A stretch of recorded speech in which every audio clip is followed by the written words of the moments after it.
Hey guys, so what I'm going to go over with you today are 6 screening tests for the lower quadrant and the upper quadrant. Really good for obviously any running type of sports, especially ultimate Frisbee or soccer, but particularly ultimate Frisbee.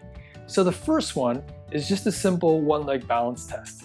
And so you're going to basically stand on one leg for 30 seconds. And what you're looking for are whether or not the knee is nice and stable and strong, and if it buckles or not. If it buckles, it means there's a bit of weakness in the hip, and whether or not you're really tipsy going one side or the other. And you want to do that on both sides for 30 seconds. The second one is called the pistol squat. So basically with the pistol squat, it's a little bit more progressive. Now you're looking at not only doing a one leg balance, but then now you're squatting down and all the way back up and down. And you want to do that 5 times on each leg. Same thing, you want to see whether or not the knee is buckling or there's a lot of loss of balance.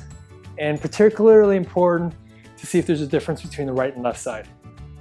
The third one is a lateral step down. So you need a little bit of a step ladder here, or a step, and you're going to just start off being at the top, and you want to step down 5 times, come back up, and what you're looking for is on the step down, whether or not that leg is really laterally rotated in the foot, because it means there's something going on in the hip, or whether or not the knee buckles too, and you're like doing that, and so the knee ends up doing this. So it means there's some weakness potentially. So you're going to do 5 reps on each side. So that's the third one. Now the fourth one is the one-legged bridge. So with that one, you're going to lie down flat. And what you're going to do is you're going to bring your hands right up on your hips here. And then you're going to bring your bum up nice and high. And then lift one leg just up off of the ground. Now here I should be able to hold this for at least 10 seconds.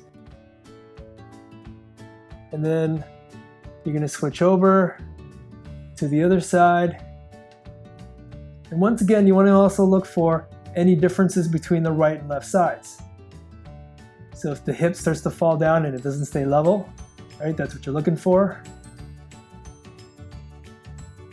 And whether or not, I'm digging my heels right in as opposed to the whole foot. Okay, so the fifth one are the planks. So with the planks, you're going to basically start off into like a push-up position, straighten out the legs. You're going to hold that for 10 seconds, and what you're looking for here is for the bum to not come up.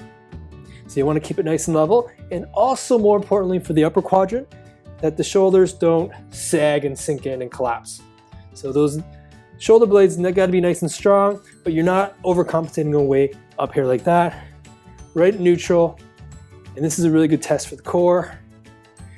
Now that kind of tests like both the right and left sides of the arms and shoulder strength. So for the second part of the planks, you're going to do side planks.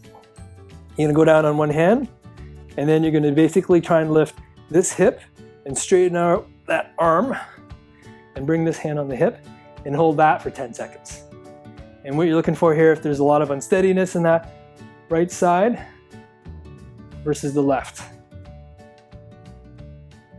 And then come back down. So yeah, and you want to test the other side as well. And the last one is just combining the lower quadrant with the upper quadrant mobility a little bit more. And so it's basically doing a pistol squat with a full mobility with a reach up for the shoulders.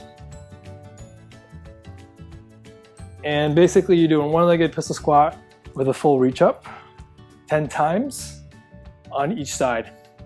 And you want to look again once for any differences left and right, because if you have a lot of like buckling in the knee, or if it's really shaky on one side particularly more than the other, then you're thinking that there may be some weaknesses happening, some deficiencies on one side more than the other.